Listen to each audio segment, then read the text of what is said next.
Hello guys, आज हम gravitational field पे ये वीडियो लेके आए हैं। देखिए, ग्रेविटेशनल फील्ड को मैं समझाऊँगा और फिर थोड़ा बहुत ये इतना इम्पोर्टेंट नहीं है आपके लिए, ये क्लास 11th के लिए अच्छा इम्पोर्टेंट है, अच्छा टॉपिक है। आपको अब आपके सिलेबस में नहीं है, आप थोड़ा बहुत इसका जो आइडिया है वो दूँगा और फिर एक्सेलरेशन ड्यू टू ग्रेविटी हम करेंगे। देखिए, इसको ग्रेविटेशनल फील्ड क्या है? कोई बॉडी है, कोई बॉडी है, ये कोई बॉडी है। ग्रेविटेशनल फील्ड क्या हुआ कि कितना एरिया इस बॉडी के अराउंड कितना एरिया, जिस एरिया में कोई बॉडी हम रखें, कोई दूसरी बॉडी रखें जिसको ये अट्रैक्ट करे, उसको बोलते हैं ग्रेविटेशनल फील्ड, उसको बोलते हैं ग्रेविटेशनल फील्ड। वो एरिया किसी बॉडी के अराउंड ये अलग-अलग बॉडी पे अलग-अलग ग्रेविटेशनल फील्ड होता है। ग्रेविटेशनल फील्ड किसी बॉडी पे कितना हो क्या होता है? वो होता है उसके अराउंड वो स्पेस इसके अराउंड जिस स्पेस में ये किसी बॉडी को अट्रैक्ट करेगा, ये जिसमें ये किसी बॉडी को अट्रैक्ट करेगा। देखो जैसे हम बोलते हैं इलेक्ट्रिक फील्ड क्या बोलते हैं? किसी चार्ज के अराउंड वो स्पेस जिसमें वो किसी दूसरे चार्ज को या तो अट्रैक्ट करेगा या तो रिपेल करेगा। यहाँ पे रिपेल की बात नहीं होती, यहाँ पे खाली अट्रैक्शन की बात होती है। इसलिए किसी बॉडी के अराउंड वो स्पेस जिसमें वो इसको या अट्रैक्ट खाली अट्रैक्ट ही करता है, जिसमें वो उसको अट्रैक्ट करे या हम इसको दूसरे तरीके से भी डिफाइन कर सकते हैं कि वो एरिया जिसके बाहर जिसके बाहर ये कोई बॉडी दूसरी बॉडी को अट्रैक्ट ना करे, वो एरिया जिसके बाहर मानो कि ये एरिया है, ये वाला एरिया है, इसके बाहर किसी बॉडी को अट्रैक्ट ना करे, उसको ग्रेविटेशनल फील्ड बोलते हैं। जिसके अंदर अट्रैक्ट करे, वो सारा जो स्पेस है, उसको बोलते हैं हम ग्रेविटेशनल फील्ड। इसका ग्रेविटेशनल फील्ड कहाँ-कहाँ तक है? ये बॉडी है, इसका ग्रेविटेशनल फील्ड कहाँ-कहाँ तक है? वो एरिया हुआ, जिसमें वो किसी बॉडी को अपनी ओर अट्रैक्ट करे। अब हम इस फ़ील्ड को कैलकुलेट कैसे करेंगे? हाँ, अगर हमें यहाँ पे ग्रेविटेशनल फ़ील्ड चाहिए, तो इसको हम कैसे कैलकुलेट करेंगे? उसको हम बोलते हैं, इसके लिए हम टर्म यूज़ करते हैं gravitational field intensity gravitational field intensity gravitational field intensity यहाँ सीधे ग्रेविटेशनल फ़ील्ड भी हम बोलते हैं, ग्रेविटेशनल फ़ील्ड इंटेंसिटी बोलते हैं। Intensity intensity gravitational field intensity बोलते हैं हम इसे। कि इसको हमें अब मेजर करना है कि किसी पॉइंट पे कितना ग्रेविटेशन फील्ड है, उसको इसके लिए हम टर्म यूज़ करते हैं ग्रेविटेशन फील्ड इंटेंसिटी या सिंपली ग्रेविटेशन फील्ड। देखिए हम क्या करते हैं, अगर ये कोई बॉडी है, ये बॉडी एम है, मास एम की कोई बॉडी है। अब इसमें यहाँ पे ग्रेविटेशन फील्ड, ये इसका ग्रेविटेशन फील्ड इसके अराउंड ग्रेविटेशन फील्ड होगा। अगर अब मुझे यहाँ डिस्टेंस आर पे एक पॉइंट लूँगा मैं, खाली पॉइंट लूँगा मैं। अब इसपे मुझे कैलकुलेट करना है कि इस पे कितना ग्रेविटेशनल फील्ड है। ग्रेविटेशनल फील्ड या ग्रेविटेशनल फ़ोर्स कितनी उसकी न फ़ोर्स नहीं, फील्ड कितना है, ग्रेविटेशनल फील्ड कितना है या इंटेंसिटी कितनी है, जो ये ग्रेविटेशनल फील्ड है, इस पे कितना इंटेंसिटी है। देखो उसके लिए क्या फ़ॉर्मूला है, उसके लिए फ़ॉर्मूला है अ, अगर इस पॉइंट पे फील्ड इंटेंसिटी इंटेंसिटी या आई से डिनोट करोगे, इंटेंसिटी एट पॉइंट पी नाम रखूँगा इसको, इंटेंसिटी एट पॉइंट पी वो बराबर होती है force at P force at force at P force at P force at point P divide by mass placed at P gravitation force at P divide by mass placed at point P. देखो उसका मतलब क्या है, actual में ये formula नहीं है, but अब सिंपलिसिटी के लिए अब बनाते हैं, मैं इसको ऐसे ही बनाता हूँ। देखो मास एम, यहाँ पे मैं एक मास एम नॉट रखूँगा, एक मास एम नॉट रखूँगा, खुद से ही रखूँगा। कोई दूसरा ना क्वेश्चन में बोला है या ना इस फार्मूला में ही आएगा। ऐसे ही मैंने ऐसे ही रखा मास एम। अब इसपे मैं यहाँ पे इसका इस बॉडी का ग्रेविटेशनल फील्ड यहाँ पे मुझे निकालना है। अब मैं क्या करूँगा, उस पॉइंट में जिस पॉइंट में मुझे निकालना है, उस पे मैं मास एम रखूँगा, एम नॉट रखूँगा। अब मैं इस पे फोर्स देखूँगा कि कितना होगा ग्रेविटेशनल फोर्स। वो फोर्स किस बराबर आएगा, G M M into M not divide by इनके बीच में जो डिस्टेंस है आर स्क्वायर, ये आया फोर्स। अब हमें इंटेंसिटी किसके बराबर है, force at point P mass M not रखा हमने, तो एम नॉट पे इतना फोर्स है, डिवाइड बाई मास, मास कितना है यहाँ पे, इसका मास एम नॉट है, एम नॉट से एम नॉट कैंसल, तो हम हमारे पास इंटेंसिटी आती है बराबर G M divide by R square. M है जिस बॉडी का निकालना पड़ता है हमें, जी है ग्रेविटेशन कांस्टेंट, और आर है जिस डिस्टेंस पे हमें निकालना। देखो इस मास का ये सिंपलिसिटी के लिए था कि हमें ये समझ आए, बाकी इसका कोई रोल नहीं है। देखो इसका कोई टर्म नहीं आई, मास की कोई, इस मास की कोई टर्म नहीं आई, खाली आई जिस मास के अराउंड हमें निकालना है, कितनी डिस्टेंस पे निकालना है, उसका स्क्वायर डिवाइड करना है, तो product of G into M mass of the body, ये ग्रेविटेशनल फील्ड इंटेंसिटी इसी पे बेस्ड है। एक्सेलरेशन ड्यू टू ग्रेविटी, इसको क्यों बोला मैंने आपको, क्यों समझाया इसको, क्योंकि एक्सेलरेशन ड्यू टू ग्रेविटी अच्छे से समझ आएगी। देखो अब मैं एक्सेलरेशन ड्यू टू ग्रेविटी को देखिए आप, acceleration due to gravity, acceleration due to gravity कुछ नहीं है, ये खाली ये इंटेंसिटी है, intensity of the gravitational field due to earth. Earth की जो इंटेंसिटी होती है उसी को हम बोलते हैं gravity. Acceleration due to gravity वही है, एक्सेलरेशन कुछ नहीं है, ये intensity of the gravitational field, earth due to earth जो ग्रेविटेशनल फील्ड हमें मिलता है उसकी इंटेंसिटी कितनी कितनी है, उसको हम बोलते हैं एक्सेलरेशन ड्यू टू ग्रेविटी। देखो मैं इसको प्रूव भी करूंगा। देखो हमारे पास अर्थ है, अर्थ का मानूंगा मैं मास एम, और रेडियस इसकी है कितनी आर, और यहाँ पे मैं रखूँगा कोई ऑब्जेक्ट,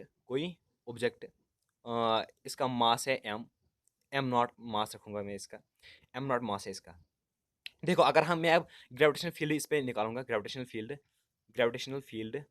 फील्ड किसके बराबर निकलेगा यहाँ पे, फोर्स इस पे कितना फोर्स है, ग्रेविटेशनल फोर्स है इस पे जी एम वन कितना है एम, इंटू एम टू कितना है M not divide by distance कितना है रेडियस इसकी R square radius of earth, अब where R is the radius of the earth, divide by इस पे ग्रेविटेशनल फील्ड क्या होता है बराबर फोर्स, किसी मास पे जिस पे हमें जिस पॉइंट पे हमें निकालना पड़ता है उस पे कोई फोर्स मास रखेंगे हम एम नॉट, मैंने एम नॉट मास रखा, और फिर उस पे कितना फोर्स है डिवाइड बाई उसका मास, मास निकाला मैंने, इसका मास है एम नॉट से एम नॉट कैंसल, तो ग्रेविटेशनल फील्ड ऑन अर्थ आएगा G M divide by R square, G M divide by R. ये क्या आया हमें, ये है आया हमें gravitational field intensity at the surface of earth, at the surface of earth. अब अगर ये देखोगे यही होता है acceleration due to gravity, acceleration due to gravity की भी यही एक्सप्रेशन आती है, एक्सेलरेशन ड्यू टू ग्रेविटी ए, अगर मैं इससे ए से डिनोट करूंगा या जी से डिनोट करूंगा मैं, G is equal to G M divide by R square, G M divide by R square. बच्चे कन्फ्यूज रहते हैं नाइन्थ क्लास के बच्चे, 11th के लिए तो फिर ये बच्चों वाली खेल होती है, बट नाइन्थ क्लास के बच्चे कन्फ्यूज रहते हैं कि ये जी ऐसे रट के अब दूसरा इसका दूसरा तरीका भी है समझाने का, वो भी मैं समझाऊंगा। वो वो क्या है, वो तरीका क्या है जिससे और समझ में आता है, वो है Newton second law, force is equal to mass into acceleration, force is equal to mass into acceleration. अब सपोज करिए हम हमें इस पे फोर्स निकालना है, इस पे कितना फोर्स है gravitational force G M into M not divide by R square is equal to mass क्या है इसका एम, एम नॉट, एक्सेलरेशन क्या है हमारी जी, हम मानो ए ही एक्सेलरेशन ए से हम डिनोट करते हैं, मानो ए ही एक्सेलरेशन है, फिर अगर ए हमें अब निकालना पड़े कि कितना है, ये से यहाँ डिवाइड होगा, ये एम नॉट डिवाइड होगा तो ये एम कैंसिल होगा, एम नॉट कैंसिल होगा, तो ए निकलेगा बराबर G M divide by R square, G M divide by R square. और इस एम को हम क्या करते हैं, इस ए को हम क्या लिखते हैं, किसे डिनोट करते हैं जी से, हम जी से डिनोट करते हैं, G is equal to G M divide by R square, G M divide by R square, where G is the gravitational constant, universal gravitational constant, ये तो पिछले 2 वीडियोस में इसकी बात की हमने। और एम क्या है मास ऑफ अर्थ, और आर क्या है radius of earth, radius of earth. अब ये भी हमें पता होता है, ये भी पता होता है, और ये भी पता होता है, इसका वैल्यू है 6 देखो जी का वैल्यू क्या कितना आएगा, जी इज इक्वल टू 6.67 इंटू 10⁻11 इसका वैल्यू होता है ऐसा यूनिट्स में, इंटू मास ऑफ अर्थ जो होता है वो होता है 5.9 समथिंग, हम 6 लेते हैं, 6 इंटू 10⁻24 10⁻24 डिवाइड बाई रेडियस जो होती है वो 6400 होती है, 6400 का स्क्वायर। जब हम इसे सॉल्व करते हैं हमारे पास जो इसका जी का वैल्यू होता आता है ऑन द सरफेस वो आता है 9.8 मीटर पर सेकंड स्क्वायर, मीटर पर सेकंड स्क्वायर, क्योंकि एक्सेलरेशन की जो वैल्यू होती है, ये यूनिट होता है वो मीटर पर सेकंड स्क्वायर होता है। तो इसका वैल्यू होता है, आता है 9.8 मीटर पर second square. Most of the case में जो ये 9.8 इसको हम लेते हैं, या क्वेश्चन में दिया होता है कि इसको एज्यूम करो आप कितना 10 मीटर पर सेकंड, 10 मीटर पर सेकंड स्क्वायर। जब नहीं बोलेगा तो तब नहीं लेना है, जब बोलेगा तो तब लेना है कितना 9.8, जब बोलेगा तो 10 लेंगे, अगर नहीं तो 9.8 इसका एक्चुअल वैल्यू है इसका।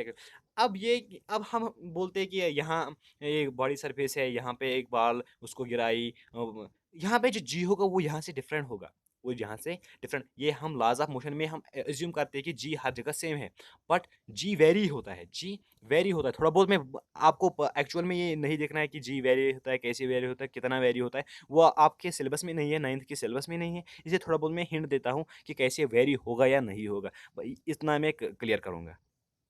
देखिए हमारे पास जी का वैल्यू कितना होता है, G is equal to G M divide by R square. ये हमें हमें जी का वैल्यू है, जी का वैल्यू है। सपोज करिए अब ये अर्थ है, अर्थ है, इसका जो रेडियस है आर है रेडियस। आपको पता है कि कहाँ से निकलता है ये acceleration due to gravity, gravitation field से। ग्रेविटेशन फील्ड किसके बराबर होता है, जी एम, जिसके अराउंड निकालना निकालना पड़ता है उसका मास डिवाइड बाई जहाँ पे निकालना पड़ता है वो उसे उस सेंटर से उस पॉइंट तक की डिस्टेंस आर स्क्वायर। देखो यहाँ पे अगर अगर हम बोलेंगे कि कुछ डिस्टेंस ऊपर, कुछ आर एक्स डिस्टेंस ऊपर हम डिनोट करेंगे कि जी कितना होगा, जो एक्सेलरेशन ड्यू टू ग्रेविटी है वो कितनी होगी। यहाँ पे हम डिनोट करेंगे कि कितनी, हम मालूम करेंगे कि यहाँ पे कितनी जी का क्या क्या वैल्यू है इसका। यहाँ पे जी होगा, यहाँ उससे कम होगा, इससे ज़्यादा होगा, वो भी देखेंगे हम। देखो ग्रेविटेशनल फील्ड, अच्छा निकालो यहाँ पे ग्रेविटेशनल फील्ड वही होगी एक्सेलरेशन ड्यू टू ग्रेविटी। निकालो ग्रेविटेशनल फील्ड जी, या ग्रेविटेशनल फील्ड जी एफ से इसको मैं डिनोट करूंगा। जी एफ वो किसके बराबर होता है, मास, मास ऑफ अर्थ, मास के अर्थ के अराउंड निकालना है इस पॉइंट पे। Mass of G into mass of earth हुआ M divide by distance between from the centre of earth to that point. यहाँ पे क्या आएगा अब, आर प्लस एक्स का स्क्वायर। आर प्लस आर, अगर आर स्क्वायर होता तो वो जी बनता है, बट यहाँ पे है आर प्लस एक्स का स्क्वायर, क्योंकि यहाँ पे अब डिस्टेंस बढ़ गई, डिस्टेंस बढ़ गई। डिस्टेंस बढ़ने से क्या होता है कि ये डिस्टेंस बढ़ गई, तो डिस्टेंस बढ़ने से जो ग्रेविटेशनल फील्ड होता है वो कम होता है। ग्रेविटेशनल फील्ड कम होने का मतलब है ये gravitational field due to earth है। Gravitational field due to earth को हम बोलते हैं क्या, एक्सेलरेशन ड्यू टू ग्रेविटी। तो इसका मतलब है एक्सेलरेशन ड्यू टू ग्रेविटी जो होगी वो कम होगी, वो डिक्रीज होगी, वो डिक्रीज होगी। अगर कितनी डिक्रीज होगी, अगर आपको कोई बोलेगा, आप आसानी से इसका आंसर भी ज़रूर बताओगे इससे। क्यों, आपको तो ये एक्सप्रेशन पता है, कितने कितने आपको तो वो पता नहीं ना, आपने रट के बैठा। आप 9th में आप हो, इसलिए आप अगर आप रटोगे भी इसकी वैल्यू 9.8, उतनी वेरिएशन नहीं होगी। पर 11th में या हायर क्लास में बराबर अगर 10 मीटर ऊपर है, पर अब हम उसे अज्यूम करते हैं अब 10 मीटर और 65000 के कंपैरिजन में बहुत कम है, इसलिए हम मान के चलते हैं कि 6400 ही। बट वेरी होता है, कम ही वेरी होता है, बट वेरी होता है, वेरी होता है। अब इसके बाद ये एक्सेलरेशन ड्यू टू ग्रेविटी हुई। अब इस पे चलो पहले देखते हैं कि अगर डाउन द अर्थ हम जाएंगे क्या यही होगा, क्या जी होगा, जी से कम होगा, जी से ज़्यादा होगा। आपने देखा जब अब हम अबो द अर्थ जाते हैं, अबो द अर्थ जी का वैल्यू जो होता है डिक्रीज होता है। क्यों डिक्रीज होता है, देखो क्यों डिक्रीज होता है। ये न्यूमरेटर में क्या आया, न्यूमरेटर न्यूमरेटर या जो डिनोमिनेटर है वो कम हुआ या ज़्यादा हुआ, इसका मतलब जब ये ज़्यादा होगा, जो ये ओवरऑल क्वांटिटी होगी वो कम होगी, इसका मतलब जी का वैल्यू कम होगा। अब अगर अब ये है अर्थ, यहाँ पे अब हम नीचे आए कुछ डिस्टेंस एक्स, डिस्टेंस एक्स। अब यहाँ से यहाँ तक कितने डिस्टेंस रही, R minus X, R minus X, R minus X रही ना, आर माइनस एक्स ये डिस्टेंस रही। देखो अब मैं शॉर्ट पे आपको रिजल्ट्स बोलूँगा कि अगर हम अबो द अर्थ जाएंगे तो जी की वैल्यू जो होती है वो डिक्रीज होगी। अगर यहाँ पे सरफेस पे हो गया तो जी का वैल्यू जी होगा।